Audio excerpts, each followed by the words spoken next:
Ito ang mainit na balita at trending ngayon sa mundo ng social media. Marcos Duterte, matindi to at bistado na bakit ayaw i-impeach si Inday. Matapos birahin ng Pangulo ang mga Duterte sa unang araw ng kampanya, abay wag tayong palilin lang sa mga peking kaalyado ng Pangulo na ang boss amo pa din ay mga Duterte, kaya birada ni attorney. Sang-ayon ako doon sa sinabi ni PBBM. Huwag nang makabalik ang mga Duterte. Mayroon dyan sa lineup niya na sa totoo lang, Duterte pa rin. Halimbawa, si Camille Villar. O tingnan nyo, nung butuhan pa nga lang sa impeachment sa Kamara, congresswoman yan si Camille Villar.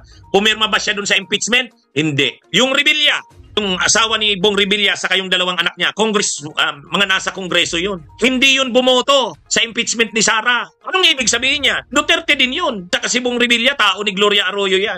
Yung kapatid niyang si Amy Marcos, kampi yan sa Duterte. Si Lito Lapid, si Lito Lapid, pag bumoto yan, Duterte rin yan. Si Pia Cayetano. Kaya yung mga sinabi ko, ilan lang yan sa mga alam kong Duterte. Sumama lang yan sa line-up ng administrasyon kasi alam nilang malakas ang administrasyon. Pero kapag yung mga yan, sila Villar, sila Cayetano, sila Revilla, sila Lapid, sila Amy Marcos, kapag pinag-usapan na ang Duterte, hindi lalaban yan sa Duterte. Para masigurong huwag makabalik ang mga Duterte, ang gawin natin, butuhan natin yung nasa line-up ng Marcos na okay. Pero hindi naman lahat yan anti-Duterte. Palitan natin yan para ang lahat ng manalong senador sa 2025, lahat talaga malinaw na anti-Duterte. Yun. Kaya ang gawin natin, tama yon. Huwag nating panalunin ang mga Duterte. Ilan ba yung mga sinabi kong alam kong mga maka-Duterte rin? Villar, Cayetano, Revilla, Lapid, Amy Marcos, Tolentino, kahit si Tulfo, hindi ako kumbinsido pa dyan. O di ba 7? O di palitan natin siya ni David De Angelo ng Bunyog, ni Kiko Pangilinan, Bamakino, Lux Spirito, Franz Castro, yan, Yudi Di Guzman, Heidi Mendoza, si Arlene Brosas, Teddy Casino, yan ang mga ipalit natin. Si Ben-Hur Abalos, yun, okay yun. Ano naman kung dilawan? Basta sigurado namang anti-Duterte. Kasi may nagko-comment dito, ang dilawan naman daw ang gusto ko. Ano naman kung dilawan? Basta anti-Duterte. Kaysa naman sa tulad ni Villar, tulad ni Cayetano, tulad ni hindi nga dilawan, pero pro-Duterte naman. O saan kayo? Hindi ko sinisira. Sinasabi ko lang, hindi lahat sa line-up ni PBB. Tinutulungan ko nga si PBBM kasi ang gusto niya, wag na dapat makabalik ang Duterte. Sang-ayon ako dyan. Ang problema, may mga nasa line-up niya na maka-Duterte. Doon ako hindi sang-ayon. Pero, yung mga matitino sa line-up niya, iboto natin. Pero yung mga hindi, wag na. Tingnan nyo na lang doon sa butuhan sa impeachment para ma-impeach si Sara. Doon na lang. Kung gusto natin tulungan si PBBM sa sinabi niya, wag nating butuhan yung mga nasa line-up niya na alam naman nating nagtatago lang, nagkukunwari lang Marcos, pero Duterte. Buwelta naman ng isang matapang na Marcos supporter sa patuloy na paninira kay Marcos. Abay tama lang ang ginawa ng Pangulo. Nagtataka nga ako, parang yung mga iba na naging kandidato nag-deliver lang yata ng suka, nabigyan na ng certificate of candidacy. Although hindi ko iboboto lahat ng nasa Bagong Pilipinas is late, pero napaka-savage ng binitawang salita ni PBBM, durog. Kumbaga kung nakikinig si Digong, sasabihin niya, putang na, Marcos ba? Parang mapapaganon naalala ninyo, yung Parmali, may pera ang bansa pero nangutang pa? Tangina ninyo. Isa pa doon, mga minamahal, sinapul din ni PBBM, yung war on drugs. Kung totoong successful yung war on drugs nila, bakit dinanggal si Bato bilang PNP chief, diba, ng bansang Pilipinas? Bakit sila kinakalampag ng International Criminal Court? Ang hilig nilang manira. Diba? Ang dami nilang sinasabi. Itong si PBBM never namang rumesback, pero tingnan nyo ngayon hinubog nyo na yung pagkatao ng presidente gawa ng mga malicious accusation ninyo, mga paratang ninyo. Wala, naipon na yung galit ng presidente. Tingnan ninyo, sapul kayo. Durog na durog. Kaya nga sabi ko sa inyo, durog dito si Digong sa sinabi ng ating presidente. Mga salita ni PBBM, nagpapahayag yan ng babala sa ating mga Pilipino na huwag bumoto ng mga katulad ng PDP. Samantala, matapos tuldukan ni Escudero na wala munang impeachment, abay mga alipores ni Duterte, naghamon na kasuhan na lang si Inday sa korte kaysa ma-impeach. Pero bistado agad ni attorney kung bakit ito ang gusto ng mga senador na maka-Duterte. Sabi nila, ipailan nyo na lang kaso, huwag nyo na i-impeach. This is the reason why na kailangan talaga ng impeachment trial para malaman natin kung guilty ba o hindi. At the same time, kung guilty ka, hindi ka na pwedeng tumakbo. Kahit sa anumang posisyon. Hindi ka pwedeng ma-appoint. Hindi ka pwedeng humawak ng public office. Tapos ang presidente, wala siyang magagawa. Kahit anak niya yan, kahit kaalyado niya yan, hindi niya yan mapapardon. That decision will remain. Hindi yun mabubura, unlike absolute pardon.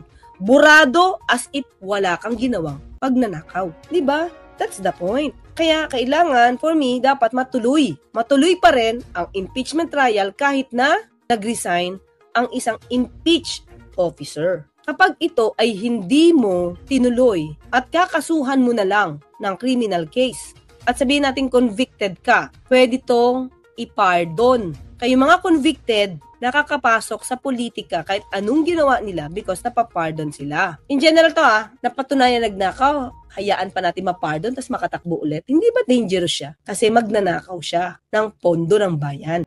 Isipin mo, kung ano-ano na ang ipinaratang dyan.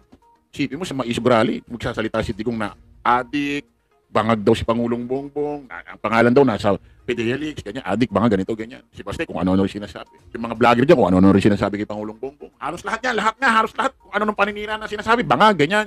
Ginagawa ng video na kung ano-ano, lahat kung ano-ano na eh. Sabi ko nga, kulang na lang sabihin, aswang kapre ito si Pangulong Bongbong eh. Pero nakitaan niyo ba ng ganitong attitude sa harap ng camera? Nagpadala ba siya sa kanyang emosyon? Ngayon, kung nasasaktan talaga siya, nasasaktan din siya sa nangyari sa kanya, ginagawa sa kanya, sa loob niya na lang yun, kanya na lang yun. Pero nakitaan niyo bang kumarakter yan, nagkarakter yan ng di maganda, magsasalita ng ganun-ganon? Tulad ng sinabi ni VP Inday Sara Duterte na, isipin mo anong klaseng tao itong, anong klaseng attitude, anong klaseng ugali, ano ba, may diferensya ka pa? Wala. Isipin mo anong klaseng reaction ito na hindi lang binigay ni Pangulong Bongbong yung relo niya doon sa Kadete, nag-graduate doon sa PMA, ang iisipin mo na, toxic na itong relasyon namin ni PBBM. Ang inisip ko nung panahon na yon, putulin ko yung kanyang ulo at itapon ko. Dahil lang doon sa relo, hindi ibinigay. Dahil lang doon, ganun ang i-react mo. Dahil sa relo, kaya gusto mo siya putulan ng ulo. Hindi naaayon yung kanyang react sa pangyayari. Masyadong labis. Pero ang pangyayari lang, hindi ibinigay yung relo dahil privado niya namang relo. Choice niya yun. Ang iisipin mo agad, toxic na ang yung relasyon at gusto mo na siya putulan ng ulo. Anong reaksyon yun? Tapos, sinabihan niya pa sa GC nila kinuwento niya, sinabihan niya sa GC si Amy Marcos, nakamukha ni Francis Leo Marcos, na sabi niya raw, one of this day, magpunta talaga ako doon sa lebengan ng tatay nila. Hukayin ko at itapon ko sa West Philippines. Isipin mo, sasabihin mo yun, ang isang taong napakatagal ng patay, yumao, naiisip mo paggawa ng kawalang niyaan? Tapos Vice President ang posisyon mo? Tapos ito pa nakakatawa. Nakitaan nyo na ba si Pangulong Bongbong na ini-interview ng media reporter or ambush interview ng media o reporter? Kasi ano yan bilang isang politiko, dumarating sa point natin na tinatanong tayo ng reporter ng media na yung tanong hindi natin gusto yung tono or hindi natin gusto yung klase ng tanong. Mangyayari yan kasi politiko kayo. Isipin nyo nung nakaraan, may video, nung nandoon siya doon sa may veterans hospital yata yun. Sabi niyo, doon sa reporter, nung tanong, ano sabi ng reporter, hinang-hina yung boses? Ma'am, gusto lang po sana namin itanong po kung... Pati yung reporter, natatakot no? Isipin mo, Vice President ka, gano'n na i-react mo sa media. Nung tanong. Yung mata niya talagang nanlalaking nanlilisik pa Nung tanong. Isipin mo, hindi pa presidente ng Pilipinas, pressure na sa mga bagay-bagay. Nakikitaan na ng pag-uugali na kung saan hindi niya kayang i-handle ang mga issue. Tapos ito magpe-presidente, tatakbong presidente. Putik na yan. Yun ang gagawin presidente, ganyan. Tapos, pagbabantaan ng Speaker Martin Romualdez, Lisa Marcos at si Pangulong Bongbong Marcos. At kung makamura, ganun-ganun na lang na akala mo walang hinahawakang posisyong mataas na posisyon sa gobyerno na kung saan pangalawang may pinakamataas na posisyon sa gobyerno, Vice President.